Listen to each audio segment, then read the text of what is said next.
Mi alma tiene sed de Dios.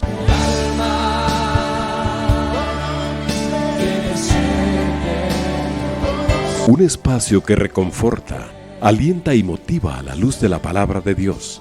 Un espacio de clamor e intercesión por todos aquellos que hoy necesitan una palabra de aliento de parte del Dios Todopoderoso.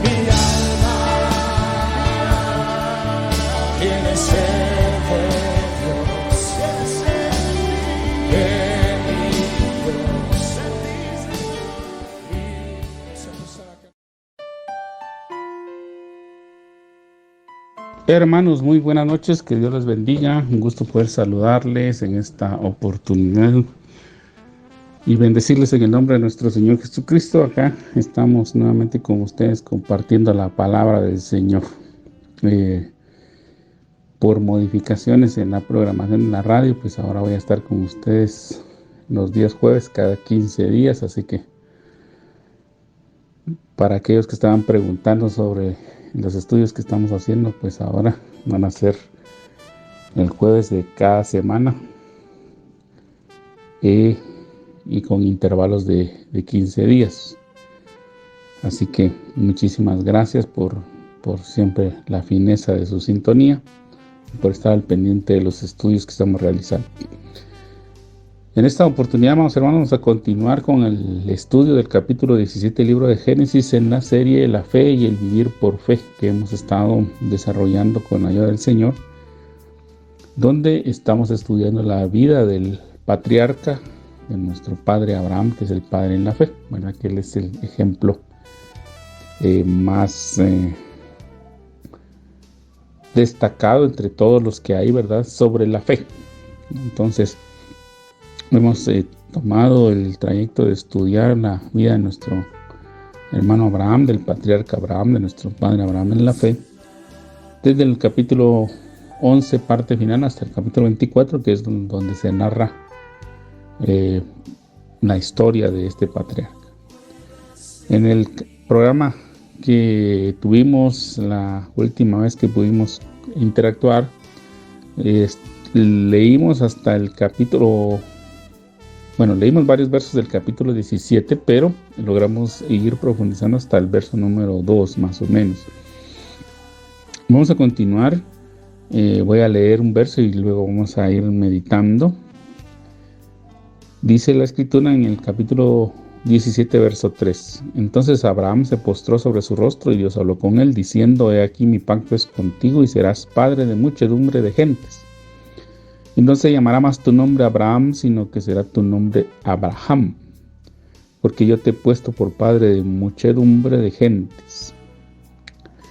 Y te multiplicaré en gran manera y haré naciones de ti y reyes saldrán de ti, y estableceré mi pacto entre mí y ti y tu descendencia después de ti en sus generaciones por pacto perpetuo para ser tu Dios y el de tu descendencia, después de ti. Y te daré a ti y a tu descendencia después de ti la tierra en que moras, toda la tierra de Canaán, en heredad perpetua, y seré el Dios de ellos.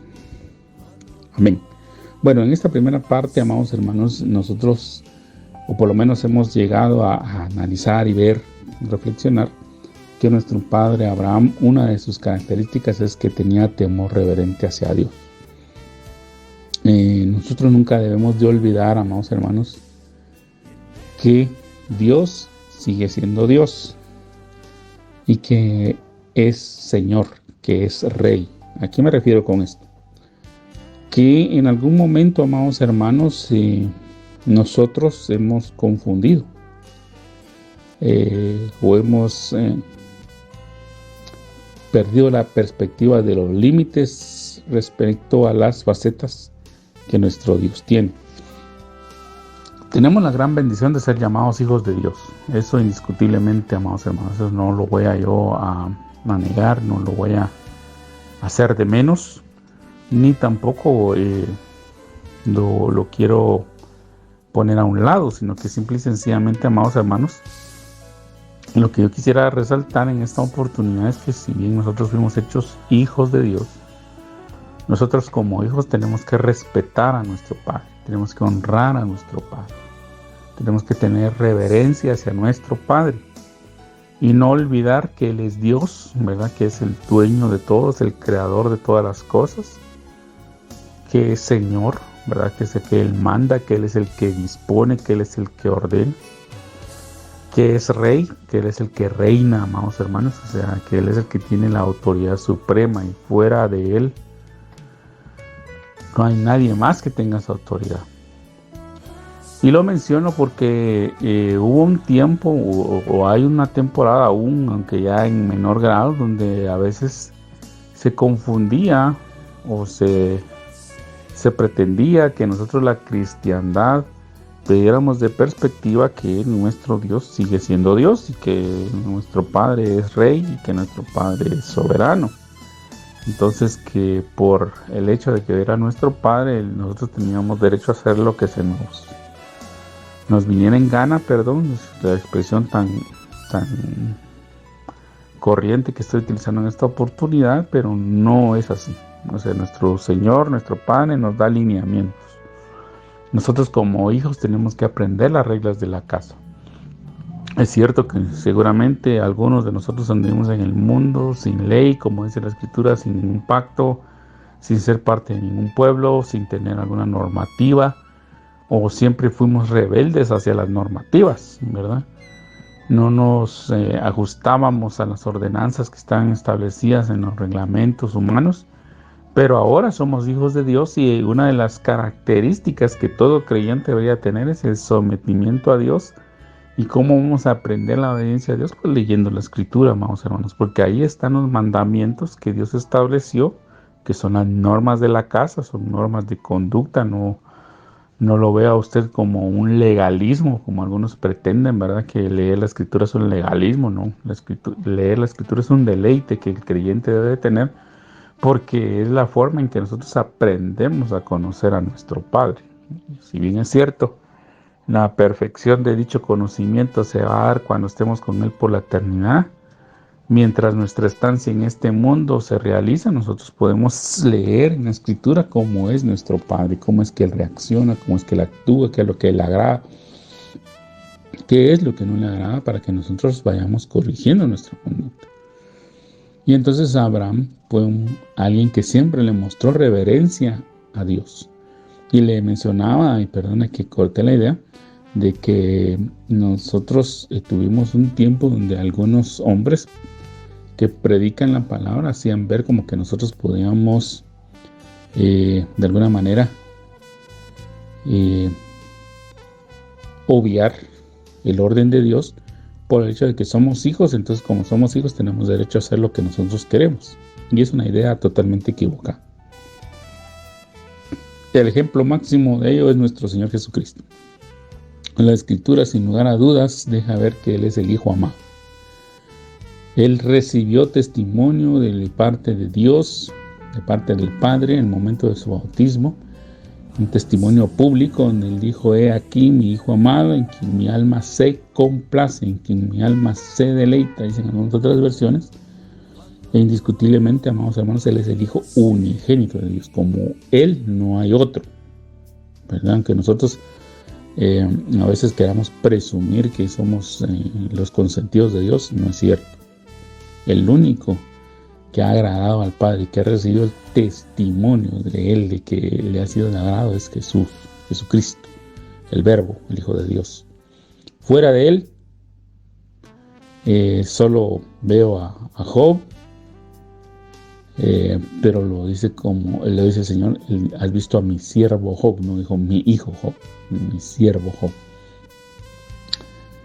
Y bueno, pues también se ha dicho que David tenía el corazón conforme al corazón de Dios, pero el único en el que indudablemente tenemos testimonio de que es el Hijo amado es de Jesús. Y a Jesús no se le dejó hacer lo que Él quería. Jesús también tuvo que someter su voluntad al Padre.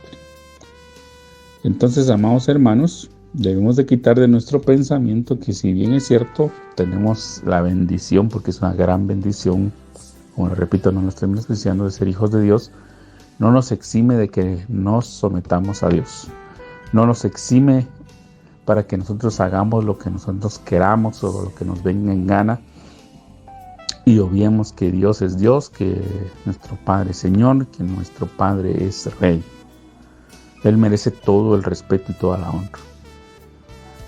Y como hijos, nuestra obligación, nuestro deber es venir y hablar con nuestro Padre y someternos a Él. Pedir su consejo, pedir su guianza, pedir su ayuda, pedir su ministración.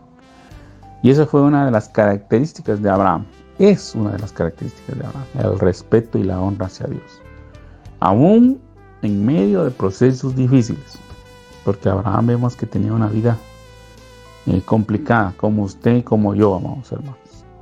La Biblia nos muestra la realidad de los siervos de Dios, de los hijos de Dios, de aquellos que deciden servir a Dios, para que nosotros sepamos, amados hermanos, que en medio de cualquier circunstancia que estamos atravesando, Dios sigue siendo Dios, Dios sigue siendo Rey, Dios sigue siendo Señor, y que la Biblia no es un invento, porque algunos piensan que la Biblia es una serie de cuentos, de metáforas, de ocurrencias de una persona para tratar de minimizar el dolor que otra persona vive. Y eso no es así. La Biblia refleja las realidades de los hombres y mujeres de Dios que ahí están descritos y que a nosotros nos deben de servir, amados hermanos, para entender y comprender, para saber, para reafirmar que nuestro Dios está en control de todas las cosas en medio del proceso que estemos atravesando. Y entonces Abraham, amados hermanos, en medio de un proceso difícil, y porque usted sabe que a estas alturas del capítulo 17, aunque él tenía un hijo que él había engendrado en la carne, que de la cual Dios no había estado de acuerdo con esa actividad, con esa acción que llevó a cabo Abraham, y que pues yo no voy a abordar porque ya lo he mencionado, que hay otras enseñanzas referentes a ese tema. Lo que sí quiero dejar en claro es de que él pues definitivamente tenía en su corazón el deseo de tener una descendencia propia. El Señor ya le había dejado claro que para él Ismael, aunque existía, aunque era hijo de Abraham, el pacto no era con él. El pacto lo seguía teniendo Abraham, y Dios había sido claro que lo iba a tener con la descendencia que él le iba a dar a través de Sara, no a través de otra mujer. Es a través de Sara. Entonces, amados hermanos, Abraham está pasando una situación un poco difícil. Ya hemos leído desde el capítulo 12 que él era extranjero, que era peregrino en una tierra que él no conocía, de la cual no se le había dado ningún plano, sino que simple y sencillamente se le había dicho: vete de tu tierra y de tu parentela a la tierra que yo te diré. Y él fue. Dios lo guiaba y le mostraba y le decía hacia dónde tenía que movilizarse. Y Abraham pues aprendió a tener una comunión íntima con Dios, siempre tenía altar, y vemos que cuando él estaba en comunión con Dios tenía una vida bastante buena, es decir, había triunfo, había éxito, si usted me permite utilizar esas palabras, le iba bien. Pero cuando él descuidaba el altar, es decir, la comunión con Dios, la reverencia a Dios, la intimidad con Dios, pues le iba mal. Bueno, acá él se postra delante del Señor y escucha las palabras de Dios. Mire qué bendición, Dios habló con él. Hoy creo que nosotros los creyentes tenemos ese problema de que nosotros sí queremos hablar con Dios porque le queremos decir todas nuestras penas y todas nuestras cargas, pero no queremos que Dios nos hable a nosotros.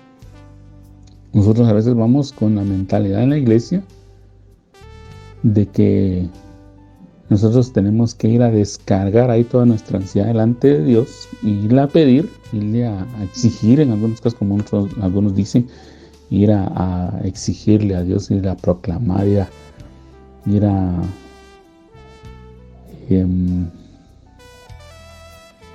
apropiarse, dicen otros, de las promesas de Dios. Pero realmente cuando nosotros vamos a la congregación deberíamos de ir con el deseo, y no solo cuando vayamos a la congregación, sino que cuando estemos en nuestra casa, cuando estemos en cualquier lugar, que Dios nos hable. Porque no hay nada más triste, amados hermanos, que una vida donde nosotros no hablamos con nadie.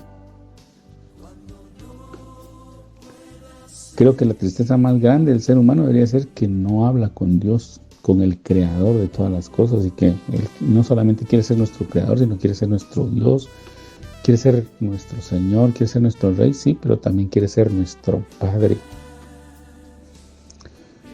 Entonces, amados hermanos, el deseo nuestro es que Dios nos hable. Es cierto, yo, como lo he mencionado en otras ocasiones, amados hermanos, entiendo que todos tenemos cargas y tenemos luchas. Yo lo entiendo. Quizá alguno de ustedes me puede decir ahorita en este momento, hermano, mire, tengo a mi esposa enferma, ¿verdad? Está hospitalizado, tengo un hijo hospitalizado, o yo estoy hospitalizado. Estoy atravesando una situación de enfermedad, no tengo dinero para pagar. En el trabajo me están amenazando que me van a despedir si no me presento, a pesar de que ya les mandé los papeles. Me estoy atrasando con el pago de la renta, me estoy atrasando con esto. O alguno me dirá, hermano, mire, fíjese, yo tengo problemas con mi matrimonio, con mis hijos. Y una serie de situaciones, circunstancias que a veces se mezclan, personas que me podrían decir que tienen 7 o 8 situaciones que los están atacando al mismo tiempo. Problemas en el trabajo, problemas en su matrimonio, problemas en la salud, problemas con los hijos, problemas con los vecinos, problemas hasta en la congregación. Yo entiendo, hermanos, que eso ocurre. Pero por sobre todas las cosas, usted y yo no estamos huérfanos. Tenemos un Padre quien acudir. Y entonces nos debemos de postrar ante Dios y Dios nos va a hablar. Dios nos va a dar la solución. A veces las palabras que Dios nos da no son tan extensas, amados hermanos. A veces nosotros quisiéramos que Dios nos agarrara como, perdón el término, que Dios nos hablara como le habló a Job. En el capítulo 38 al 42, pero yo digo, Señor bendito, yo así creo que mejor no, mejor dame una palabra, con esa me basta. Porque si me agarra, perdón otra vez, si Él me hablara como lo hizo con Job en el capítulo 38 al 42 del libro que lleva el mismo nombre, pues quedamos mudos. Porque Dios nos haría, nos haría ver realmente cuál es nuestra condición, ¿verdad? Si Dios nos tratara como a veces nosotros queremos tratar a Dios, nos daría vergüenza. Porque si alguien tiene solvencia es Dios. Él sabe nuestra realidad. Usted podrá pensar que algunas cosas que usted ha hecho, Dios no se ha percatado de ellas y no tiene conocimiento de las mismas. No, Dios tiene conocimiento de todas las cosas que usted ha hecho. Hasta el diablo tiene conocimiento de las cosas que usted ha hecho. Son las que Él utiliza para irnos a acusar. Pero nuestro Dios, que es bueno y que Él ve más allá de lo que nosotros vemos, nos otorga su perdón. Pero Dios nos podría claramente poner en nuestro lugar. Entonces, amados hermanos, la invitación en esta oportunidad es que nos postremos y le pidamos a Dios. Porque Dios recuerda, mire, por ejemplo, acá le recordó a Abraham: ve aquí, mi pacto es contigo y serás padre de muchedumbre de gentes. Y Abraham seguramente preguntarse al Señor: pues yo no tengo un hijo.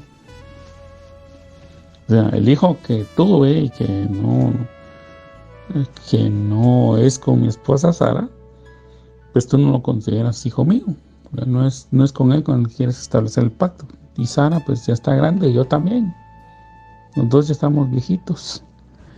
Pero como para Dios no hay nada imposible, hermanos. Aleluya. Entonces el Señor le vuelve a decir: no se llamará más tu nombre Abraham, sino que tu nombre sería Abraham, porque te he puesto por padre de muchedumbre de gente. Entonces viene una administración. Por eso les digo, amados hermanos, nosotros debemos de estar anhelando que Dios nos hable, porque Dios nos va a ministrar. A veces estamos muy cargados.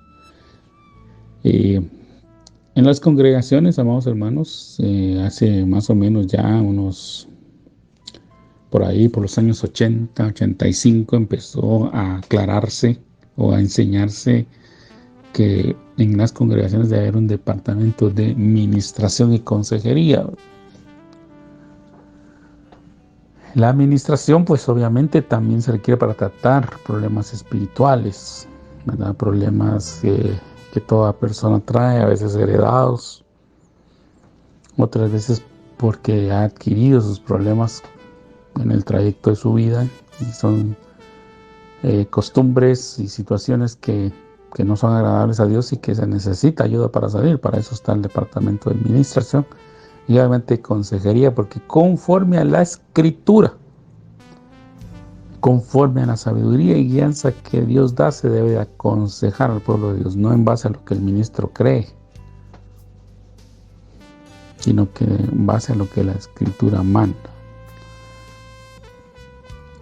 Y pues obviamente esas personas que se dedican a eso deben de tener una relación íntima con Dios, porque obviamente vamos a aconsejar a un hijo de Dios, a una persona, debe de hacerse con ética, con respeto y sobre todo con guianza de Dios. Porque si yo le digo a una persona las cosas que a mí se me ocurren, pues yo puedo echar a perder a un hijo de Dios y esa sangre se me va a demandar. Entonces algunas congregaciones tienen departamento de administración. Sería bueno que usted está atravesando por alguna circunstancia, se comunique a la congregación donde usted asiste. Pregunte si está ese departamento, que pues estoy seguro que sí, porque muchas veces al inicio de todas las congregaciones es atendido por el mismo pastor o el ministro delegado de la congregación, o pues si la iglesia ha ido creciendo, pues tiene una persona a la cual han confiado ese privilegio. Pida la cita y converse con libertad, sabiendo que esa persona tiene que tener ética ministerial, ¿verdad? Tiene que ser una persona que sepa que va a ministrar a un hijo de Dios y que no es para andar divulgando las situaciones que este hijo de Dios le confíe, ¿verdad? Pero también, amados hermanos, hay momentos en que no podemos hacer tal situación porque hay premura, porque hay urgencia. Entonces lo ideal sería que nosotros le pidiéramos al Padre, al Hijo y al Espíritu Santo que nos ministraran, como ocurre en el caso de Abraham. A Abraham se le ministró y se le impartió. Dios lo ministra, le cambia el nombre, le da una nueva naturaleza, amados hermanos, que es lo que el Señor ha hecho con nosotros. A través de sus sacrificios nos ha dado una nueva naturaleza. Ahora somos llamados hijos de Dios cuando usted reconoce, amados hermanos, de corazón, no de una manera fingida, no, de una manera genuina. Usted reconoce, el Espíritu le inquieta, el Espíritu lo constriñe para que usted abra sus ojos y se dé cuenta que usted estaba muerto en delitos y pecados, y que ahora, a través del sacrificio de Jesucristo, de Jesús, del Hijo de Dios, usted obtiene el perdón de sus pecados, y usted tiene el derecho a ser llamado Hijo de Dios, y usted tiene la bendición de poder entrar a un nuevo pacto, entrar a ser parte del pueblo de Dios. Entonces, amados hermanos, ahí se nos da una nueva naturaleza. Y de hecho en Apocalipsis se nos dice que todos los que perseveren, todos los que luchan, todos aquellos que se mantengan firmes, dice el Señor que le va a dar una piedrecita con un nuevo nombre. Eso ya lo estuvimos leyendo cuando estudiamos el Apocalipsis en los capítulos 2 y 3 de ese libro. Usted puede ir y ver que una de las recompensas para los que perseveran, para los que se mantienen firmes en el llamado que el Señor está haciendo, porque, amados hermanos, este llamado que Dios hace es un llamado peleado. Usted sabe que muchas veces la gente es renuente a aceptar el sacrificio de Cristo Jesús como perdón de sus pecados. Hay gente que lo analiza mucho con la mente, sufre mucho ataque, ¿verdad? No solo del diablo, sino de todas las personas que el diablo utiliza, que dicen que ahora sí, como ya levantaste la mano, como pasaste frente a un altar, como un pastor oró por vos, ahora ya crees que sos santo, que sos irreprensible. Pero yo te conozco bien, dice el diablo, ¿va? Yo sé que sos un ladrón, que sos un mentiroso, que sos un adúltero, que sos un haraganote, que sos un abusivo, que tratas mal a tu esposa, que tratas mal a tus hijos, y bueno, toda esa serie de acusaciones que el diablo sabe hacer, porque indiscutiblemente el diablo hace su trabajo, lo hace mejor que muchos de nosotros creyentes que deberíamos de destacar en lo que hacemos. Somos perezosos, pero el diablo no, ese es diligente. Pero no se trata de exaltar al diablo, sino que usted sepa que el enemigo pues está consciente de eso y que obviamente van a pelear para que usted devuelva la salvación. Y ahí viene el desánimo, viene la tristeza, vienen los ataques, vienen las pruebas, vienen las luchas, pero el Señor nos exhorta a que perseveremos. Y esa es una de las otras de las características que Abraham tiene, que perseveró a pesar de las pruebas, a pesar de las dificultades que él estaba viendo. Recordemos que nuestro hermano Abraham, nuestro padre Abraham, amados hermanos, no era un joven. No es que Dios lo llamó cuando él tenía 20 años. No. Él ya fue llamado cuando tenía 75 años. Y aquí, cerca del capítulo 17, está de 99 años. O sea, es una persona, es un adulto mayor, amados hermanos. Y él está perseverando, le está creyendo a Dios porque Dios honra la fe. Recordemos que Hebreos 11:6 dice que sin fe es imposible agradar a Dios y el que se acerca a Dios debe de saber de que Él es galardonador de los que le buscan. Pero siempre, amados hermanos, el buscar a Dios va a tener ataques. O sea, no pensemos que no es de tal manera. El enemigo está con la rabia de que usted lo dejó y quiere que vuelva usted con él, con esa vida de pecado, y Dios pues quiere que esté con él por la eternidad. Entonces el que está más ardiente de luchar en contra suya es el enemigo, hacerlo volver al camino del pecado. Pero ahí viene verdaderamente la prueba del creyente, de perseverar en los caminos de Dios, sabiendo que el llamado de Dios es supremo y es mayor. Y Abraham se mantuvo firme, se mantuvo fiel a pesar de las pruebas, y esa es la enseñanza que nosotros debemos de tener. Entonces viene esta administración y se nos cambia el nombre, se nos cambia la naturaleza, y vuelve a recordarle la promesa: y te multiplicaré en gran manera y haré naciones de ti, reyes saldrán de ti. De esa descendencia en lo espiritual venimos usted y yo, amados hermanos. Aunque en lo terrenal nosotros sabemos que de la descendencia de Abraham, en la línea de Israel, bueno, en la línea de Israel y en la línea de Ismael, porque no lo podemos negar, Ismael también ha tenido sus reyes. Son todos los que habitan alrededor de Israel en el Medio Oriente, los iraníes, los iraquíes, que son descendientes de Ismael, son hombres que tienen poder y dominio. Y en la línea de Israel, amados hermanos, también vienen reyes destacados. Bueno, uno de ellos es David, el otro es Salomón, ¿verdad? Y hay una sucesión de reyes hasta llegar al Rey de Reyes y Señor de Señores, que es nuestro Señor Jesucristo.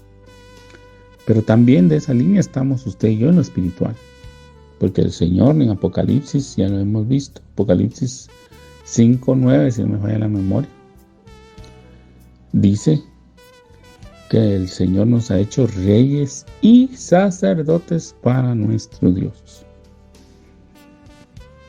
Entonces, amados hermanos, Dios cumple sus promesas, y aquí le dice nuevamente: y estableceré mi pacto entre mí y ti y tu descendencia después de ti en sus generaciones por pacto perpetuo, para ser tu Dios y el de tu descendencia después de ti. Entonces, amados hermanos, destacaba en el programa anterior que Dios recuerda que el pacto lo estableció Dios primero. El que ha propuesto el pacto, el que ha llevado a cabo el pacto y el que ha puesto las condiciones del pacto y el que vela por el cumplimiento del pacto es Dios, no es usted y yo. Dios nos ha hecho partícipes, pero no somos protagonistas, porque el pacto lo propuso Dios, lo llevó a cabo Dios, lo refrendó Dios con la sangre de su Hijo y lo ha estado cumpliendo. Y nosotros pues obviamente tenemos que ver la parte que nos corresponde, que es obedecer. Pero es Dios el que propone el pacto, y nos dice aquí claramente, amados hermanos, que acá el pacto es para ser tu Dios y el de tu descendencia después de ti. Entonces, amados hermanos, nuestro Dios es único, no hay otro. Él es el único Dios viviente, el Dios verdadero, el Dios genuino, no hay otro. Aunque algunos se levanten diciendo que son dioses, con D minúscula, ¿verdad? Pero mire, hermano, o mire usted que se cree cristianito, cristianoide, como a veces nos dicen, queriendo menospreciarnos e insultarnos. La cultura maya tuvo tantos dioses. La cultura inca tiene tantos dioses. La cultura de la India tiene tantos dioses. La cultura asiática tiene tantos dioses. La cultura europea antes de la conquista tuvo tantos dioses. Y así van a empezar a querernos, según ellos, a apantallar y a apabullar, ¿verdad? Pero la realidad de todas las cosas, amados hermanos, es que hay un solo Dios. Esa es la realidad. Que los demás se disfracen de dioses o pretendan ser dioses, pues es algo que hasta el ser humano ha querido hacer, amados hermanos. Se ha inclusive dicho durante mucho tiempo, se ha creído que la Tierra es el centro del universo y que el ser humano, si bien es cierto, Dios destaca en la creación del ser humano como algo diferente, pues algunos han querido poner al ser humano como el pináculo de la creación, ¿verdad? Con el propósito, amados hermanos, no de dar la gloria a Dios, sino de enfocar la mirada en el hombre. Entonces a veces el hombre se ha creído Dios, pero el hombre sigue siendo mortal. Incluso la ideología de que los hombres son dioses se inculcó mucho en Egipto, usted lo sabe, los faraones pensaban que ellos eran los que hacían que el Nilo creciera y pudiera irrigar las tierras para los cultivos, que ellos hacían salir el sol y todo ese tipo de situaciones. Pero también tenían otros dioses a la par, imágenes, estatuas. Pero el punto es de que al final esos faraones morían, entonces no eran dioses, porque el Dios es eterno. Dios no tiene principio, no tiene fin. Entonces, amados hermanos, por mucho que la gente quiera exaltar y proponer otras cosas, aún quieran poner como Dios al dinero, el dinero es perecedero. Y tiene ciertas condiciones que le dan su valor, pero si esas condiciones se empiezan a mover, y eso lo hemos estado viendo últimamente, por ejemplo, el dinero en Argentina no vale nada ahora, por las condiciones económicas que están alrededor de la misma y que han hecho que el dinero argentino, el peso argentino, no tenga ningún valor. La inflación, por ejemplo. Usted puede tener billetes de a 1 millón. Pero si su economía está mala, amados hermanos, ese es 1 millón. Tal vez usted podrá pensar que vale 1 millón en su país, pero para la hora de adquirir cualquier cosa, ese millón se queda corto. No tiene poder adquisitivo, ni tampoco tiene, por ende, respeto en las demás naciones. Es decir, no se puede usar para el intercambio comercial. Entonces el dinero es pasajero, el sistema económico también. El petróleo ahorita tiene una importancia, digamos, grande, porque de ella se derivan los combustibles, pero el día que el petróleo se acabe, perdió su valor, y todo lo que se hizo en función de la producción de petróleo va a ser inservible. Entonces recordemos que en la escritura es bien claro en decir que las riquezas son como aves que de repente les salen alas y vuelan y desaparecen. Entonces lo que nos están diciendo es que es temporal y pasajero. Entonces solo hay un Dios, y Abraham lo tenía claro, y Dios estableció ese pacto con Abraham, y por ende ese pacto lo ha establecido con nosotros. Entonces, amados hermanos, en medio de las circunstancias que usted está atravesando, sepamos que solo hay un Dios. Yo sé que hay charlatanes, que hay personas abusivas que le pretenden a usted vender a otro Dios. Véngase para aquí le vamos a hacer un trabajo de limpia, aquí lo vamos a sanar, aquí le vamos a hacer esto, aquí le vamos a hacer lo otro, porque llegan esos momentos de desesperación, pero esos son engaños, son iniquidades, son transgresiones, al final se convierte en un pecado en el que usted no quiere estar, amados hermanos. Mejor rindámonos en esta oportunidad y pidámosle al Señor misericordia para que Él nos ayude en medio de la problemática que estamos atravesando, porque es indiscutible que Dios solo quería ser Dios de Abraham, pero también es Dios de su descendencia, y usted y yo somos descendientes de Abraham.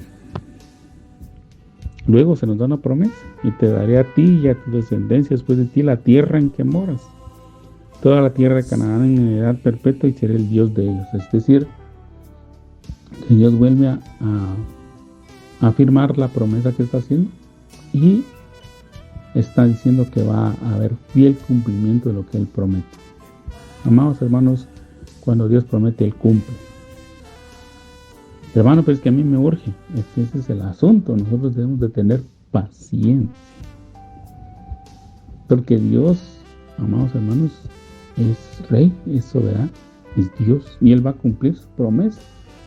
Y Dios conoce mejor que usted y que yo los tiempos y las sazones. Así como usted no le da un vehículo turbo con 500 caballos de potencia, un Ferrari, usted no le da un Ferrari a un niño de 5 años para que lo maneje, ¿verdad? Porque usted sabe que para empezar el niño ni siquiera sabe manejar, no sabe qué es manejar. Y aunque él mire caricaturas, pues él va a pensar que así como un carro se estrella y no le pasa nada, así va a ser en la realidad. No, que no se lo da porque lo cuida, lo protege, porque sabe que no está preparado y que no tiene la edad suficiente para hacerlo, y que tiene que pasar por una preparación, tiene que llegar a la estatura primero, ¿verdad? La estatura física para poder dominar ese vehículo. 2, tener el entrenamiento adecuado, pericia comprobada para poder realizar, desarrollado el intelecto para que tome las debidas precauciones. Pues de igual forma, amados hermanos, Dios no nos da el Ferrari a nosotros porque sabe que nos falta. Y a veces nosotros no nos examinamos y decimos: Señor, si es cierto, me falta. Y usted exige que me dé esto, que me dé lo otro, que me dé aquello. Pero si nosotros somos conscientes, nos examinamos a profundidad, vamos a dar cuenta, amados hermanos, que no estamos listos. Quizás Dios no nos da la riqueza, no nos da abundancia, porque nosotros tenemos un corazón lleno de codicia y de avaricia, amados hermanos. Tenemos envidias, tenemos egoísmo enraizado. Entonces, ¿cómo va Dios darnos algo que en lugar de beneficiarnos nos va a hacer mal? Dios es un buen Padre y nos cuida. Entonces, amados hermanos, recordemos eso. Y una vez más, aquí en el verso 9, dice del capítulo 17, dijo de nuevo Dios a Abraham, es decir, afirmándole, amados, no es que a veces Dios no tendría por qué hacerlo, pero nosotros a veces tenemos el entendimiento tan cerrado, amados hermanos, que es como para que nos entre en lo más profundo. Digamos, dijo de nuevo Dios a Abraham: en cuanto a ti, guardarás mi pacto, tú y tu descendencia después de ti por sus generaciones. Este es mi pacto que guardaréis entre mí y vosotros y tu descendencia después de ti. Será circuncidado todo varón entre vosotros. Circuncidaréis pues la carne de vuestro prepucio, y será por señal del pacto entre mí y vosotros. Y de edad de 8 días será circuncidado todo varón entre vosotros por vuestras generaciones, el nacido en casa y el comprado por dinero, o cualquier extranjero que no fuere de tu linaje. Debe ser circuncidado el nacido en tu casa y el comprado por dinero, y estará mi pacto en vuestra carne por pacto perpetuo. Y el varón incircunciso, el que no hubiere circuncidado la carne de su prepucio, aquella persona será cortada de mi pueblo, ha violado mi pacto. Entonces, amados hermanos, Dios establece un pacto que tiene una señal. ¿Y cuál es esa señal? La circuncisión. Ahora, pues hablando un poquito de esto, amados hermanos, recordemos que en el libro de Romanos dice que no todo el que se circuncida es judío, porque empezó una polémica, para variar. Nosotros los hombres siempre echamos todo a perder. Lamentablemente no entiendo por qué la naturaleza humana es así de destructiva. Nos dan algo bueno en lugar de cuidarlo, de aprovecharlo, de aprenderlo, de practicarlo. Nosotros siempre le empezamos a buscar peros. Los inconformes siempre hay algo inconforme.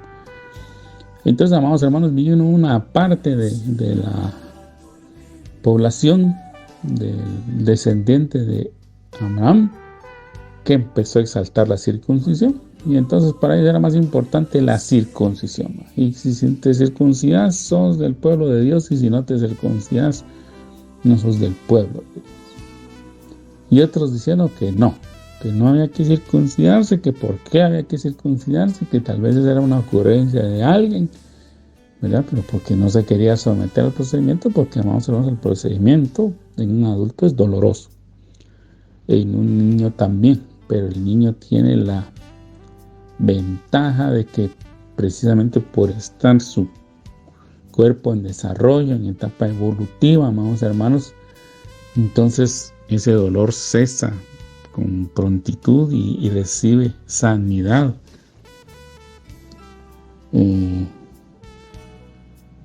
Una regeneración, una sanidad pronta, eso es lo que quiero decir. Obviamente cuando hay una persona que es hábil para realizar tal procedimiento, no un experto. Pero lo que quiero decirles es de que hay personas que siempre se oponen, entonces echaron a perder la circuncisión y empezó un debate por la circuncisión, a tal punto, amados hermanos, que llegó hasta la carta a los romanos, donde el apóstol Pablo empieza a poner en su lugar a toda la gente. Miren señores, se me calman, porque ni el que está circuncidado ni el que está incircunciso, ni uno ni otro es más que otro. Usted puede estar circuncidado en la carne, pero vive como mundano, de nada le sirve la circuncisión. Y usted puede que no esté circuncidado, pero vive apegado a las leyes como que estuviera circuncidado. Pero ni uno ni lo otro, amados hermanos, vale tanto. Lo que vale es que usted esté circuncidado en el corazón. Y precisamente Dios lo puso como parte de su ley 400 y pico de años después en Deuteronomio. Deuteronomio, si usted me acompaña, 10:16.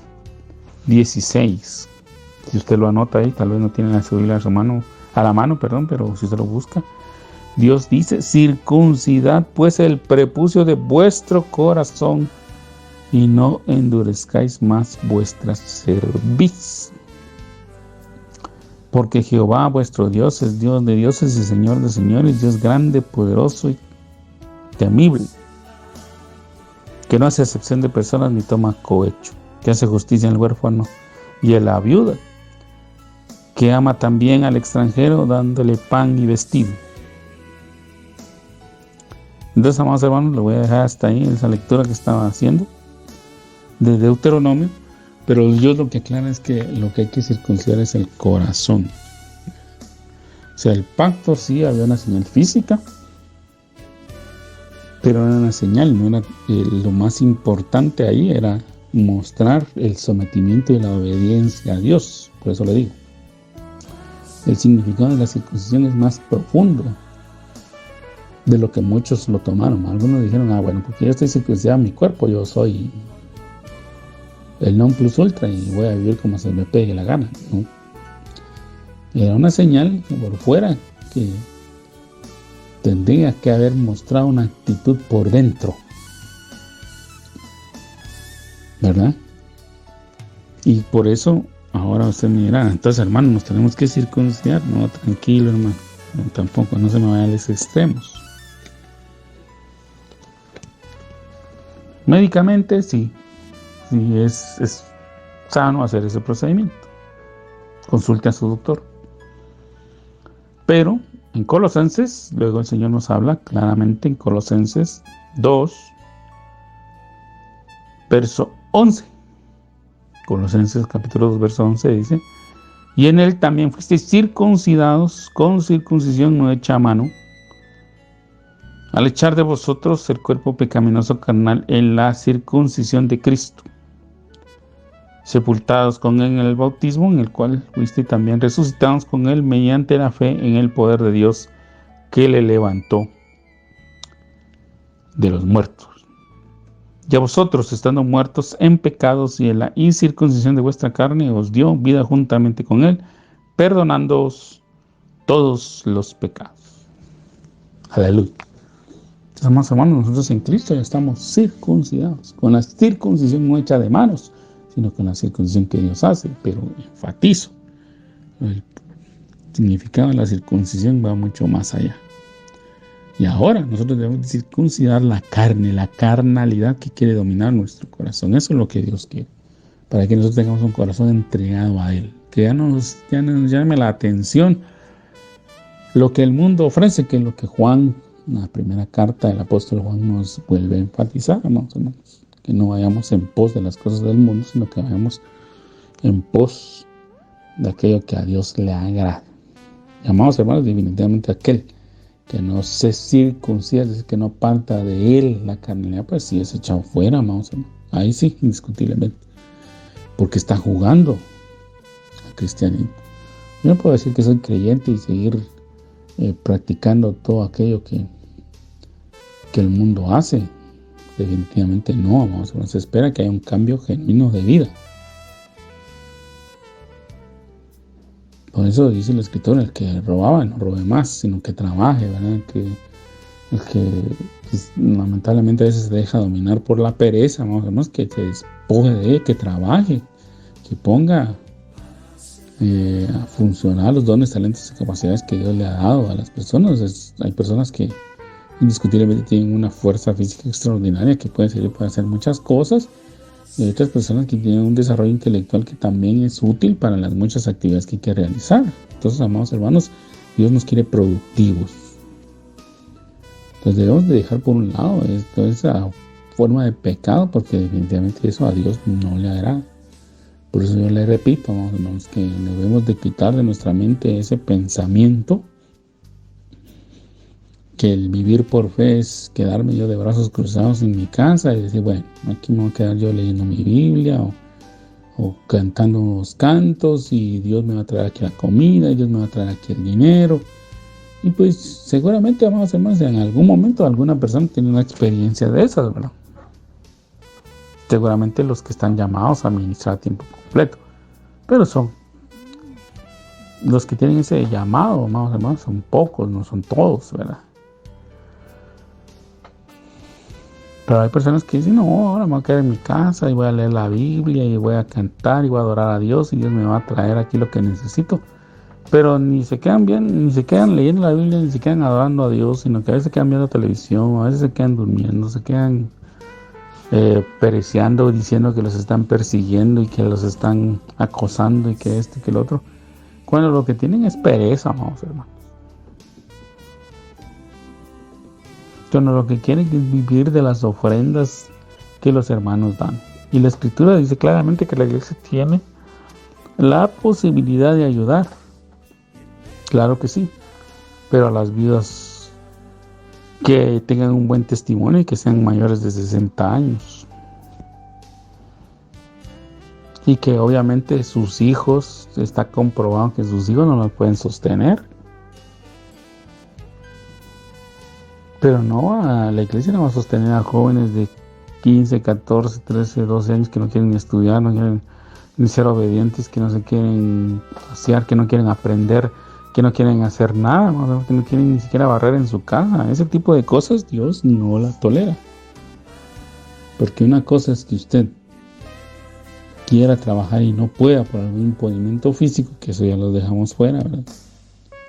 Y otra muy diferente, que usted no quiera trabajar y usted no tiene ningún impedimento físico ni mental. Porque la Escritura sí es bien amplia y clara en decir que el que no quiera trabajar, que tampoco coma. Entonces, amados hermanos, definitivamente debemos de someternos a Dios. Y aunque usted no diga amén, la invitación en esta noche es que circuncidemos el corazón, para sacar todas esas cosas que no le agradan, que si usted quiere saber cuáles son, amados hermanos, pues obviamente puede ir al libro de Gálatas, la carta del apóstol Pablo a los Gálatas, en el capítulo 5, verso 22. Aunque el contexto creo que podría leer usted claramente desde los versos 16 al 22, para que usted lo tenga todo claro. Ahora bien, verso 15 del capítulo 17 de Génesis dice: dijo también Dios a Abraham: a Sarai tu mujer no la llamarás Sarai, mas Sara será su nombre. Entonces Sara es princesa, ¿verdad? Hasta el trato con la esposa cambió. Y dice acá, verso 16, y la bendeciré y también te daré de ella hijo. Sí, la bendeciré y vendrá a ser madre de naciones. Reyes de pueblos vendrán de ella. Entonces Abraham se postró sobre su rostro y se rió y dijo en su corazón, a hombre de 100 años ha de nacer hijo, y Sara ya de 90 años ha de concebir. Y dijo Abraham a Dios, ojalá Ismael viva delante de ti. Respondió Dios, ciertamente Sara tu mujer te dará a luz un hijo, y llamarás su nombre Isaac. Y confirmaré mi pacto con él como pacto perpetuo para sus descendientes después de él. Y entonces, amados hermanos, me quiero detener aquí un momento. Abraham está recibiendo todo esto de parte de Dios, amados hermanos. Dios tiene un momento de intimidad, Abraham con Dios y Dios con Abraham. Los dos están interactuando, como ya lo he mencionado, como usted debería ser nuestra oración. Y se le da una instrucción en cuanto a él y a su descendencia, se le da una instrucción en cuanto a su esposa, y se le vuelve a reafirmar todas las promesas. Y Abraham pues está pensando en su mente y diciendo, Señor, se rió, ¿verdad? Porque le llegó la incredulidad, amados hermanos. Le llegó la incredulidad. Dice que se rió en su corazón. Es decir, que aunque él estaba postrado delante de la máxima autoridad, como lo es Dios, él estaba pensando en su corazón, ay, no, esto que me está diciendo Dios, qué imposible es. O sea, perdió la perspectiva delante de quién estaba. Y a veces así somos nosotros. No, yo no, hermano. Bueno, usted no, pues, usted que nos está oyendo, no. Tal vez otro que no nos está sintonizando ahorita, que lo va a hacer después, dirán, no, esas promesas que Dios está diciendo ahorita son para otros, para el pastor, eso debe ser para algunos de los profetas, para algunos de los que sirven y para algunos de los que se mantienen consagrados. Para mí no. Dios sí puede obrar, pero no en mí.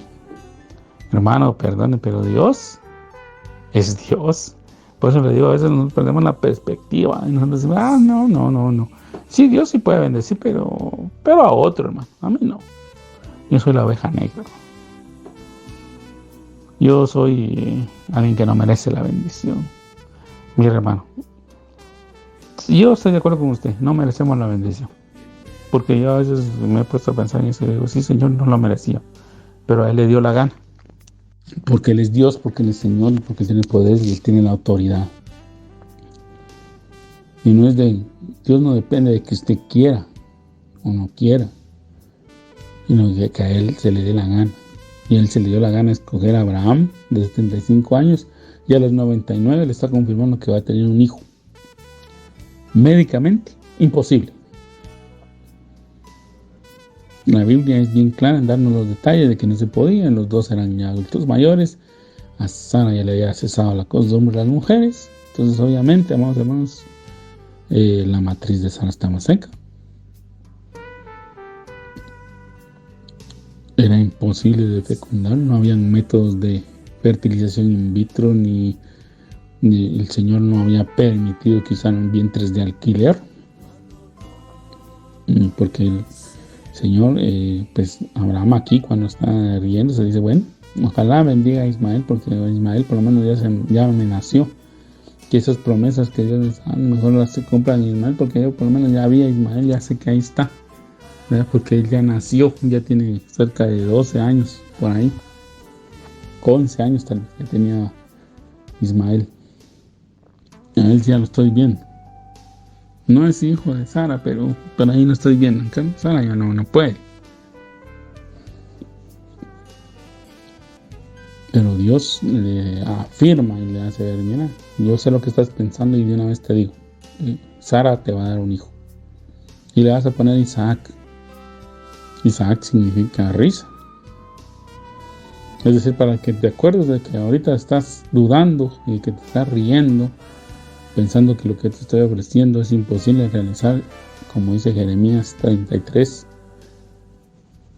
Y aquí yo soy el Dios de toda carne, ¿habrá algo imposible para mí? Está en Jeremías 32, perdón. Y aquí, yo soy Dios de toda carne, ¿habrá algo imposible para mí? La pregunta que Dios hace. Porque si hubiera algo imposible para Él no es Dios, amados hermanos, definitivamente. Si hay alguna cosa que Dios no puede hacer, entonces Él no es Dios. Pero Dios puede hacer todas las cosas. Entonces quizá usted ahorita esté diciendo, no, hermano, fíjese, usted me está hablando, yo sé que esta enfermedad no va a salir, ¿no? Y Dios lo va a levantar de ahí. Es que el médico dijo que ya me voy a morir. El que tiene la última palabra es Dios. Es que mi matrimonio se acabó, hermano. Dios lo puede restaurar. Es que mis hijos se van a perder. No, Dios no va a permitir que se pierdan si usted mantiene su fe. Bueno, y de todos modos, Dios con usted o sin usted los va a salvar. Claro que lo mejor es que sea con nosotros, así que mejor apuntemos, digamos, Señor, aunque sea hasta el último aliento de mi vida, yo voy a seguir insistiendo, hablándoles de ti.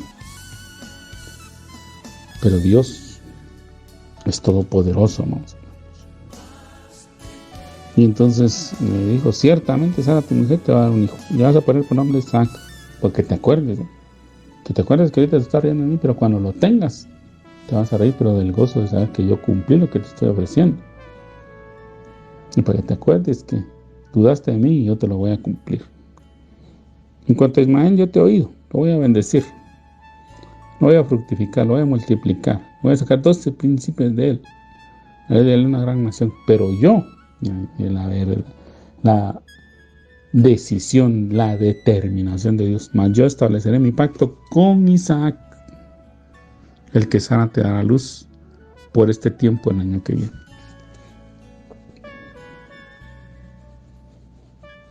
Los amados hermanos, Dios cuando se determina a hacer algo lo hace, Él no duda. Entonces, amados hermanos, dice que cuando acabó de hablar con él y subió Dios de estar con Abraham, entonces Abraham, bueno, dijo, yo creo que Dios fue muy contundente. Ya me dijo qué es lo que tengo que hacer, yo voy a poner por obra lo que Él me dijo. Él no dijo, mire, me voy a poner un ayuno de 40 días para ver si Dios me confirma lo que me dijo. No voy a ver si viene otro profeta y me confirma la profecía. O voy a ir corriendo a hablar con mi pastor a ver si él reafirma la palabra que Dios me dio. O voy a ver si cae alguna señal del cielo también para que me confirme que Dios fue el que me habló. No, Él dice que cuando Dios se fue, Él se levantó y tomó a Ismael y a todos los siervos de su casa y los circuncidó. Y vuelve a enfatizar ahí en el verso 24. Que Él tenía 99 años cuando circuncidó la carne de su prepucio. Se circuncidó él mismo, ¿no? Circuncidó a Ismael, que tenía 13 años. Circuncidó a sus siervos. Circuncidó a todos. Porque Él dijo, Dios me dijo y yo hago. Dios me prometió y Dios cumple. Entonces, amados hermanos, definitivamente Dios lo que quiere de nosotros es obediencia. Y quiere que nuestra fe vaya acompañada de obras, de acciones. Entonces, amados hermanos, hoy tal vez estamos atravesando por un problema, para una lucha. Yo no sé cuál sea. Lo que sí sé es que usted la está atravesando, porque yo también tengo situaciones que afrontar. Pero hoy tenemos la oportunidad de venir y postrarnos delante del Señor, mostrar reverencia, saber que Él es nuestro Padre, para mostrarle respeto, saber que Él es Dios, que Él es Rey, que Él es nuestro Señor y que Él es el que decide. Y hoy podemos venir y pedirle que nos ayude en medio de la prueba, la lucha, la dificultad, la circunstancia que estamos atravesando. Y le solicitamos el consejo divino que nos diga qué tenemos que hacer. Y cuando Él nos diga qué tenemos que hacer, caminar en pos de Él. No renegar, no esperar, no estar ahí pereciendo, amados hermanos, sino que actuar. Entonces, que seamos como Abraham, hombres de honra, de respeto hacia Dios, temerosos de Dios, buscadores de Dios, pero que también pongamos por obra aquello que Dios nos dice. Porque hay muchos que reciben la enseñanza de parte de Dios, reciben la palabra de parte de Dios, pero nunca la ponen por obra, hermanos. Nos volvemos religiosos. Que hoy, amados hermanos, la enseñanza nos sirva para que nuestro corazón sea circuncidado y podamos ver la manifestación gloriosa de Dios en nuestras vidas.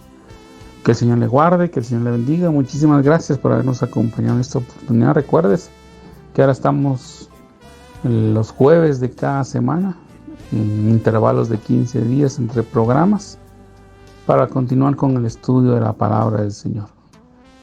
Que el Señor le guarde, que el Señor le bendiga y será en otra oportunidad, si el Señor así lo permite, si el Señor si no lo concede, que estaremos compartiendo nuevamente con ustedes la palabra del Señor.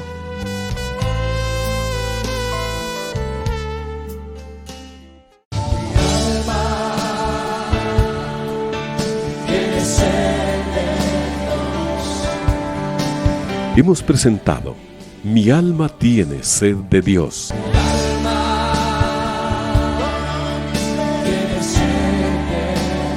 Te invitamos a escuchar nuestra próxima audición cuando nuevamente estaremos delante del Señor exclamando: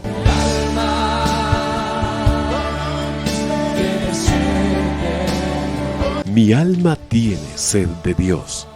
No te lo pierdas. Tiene sed de Dios.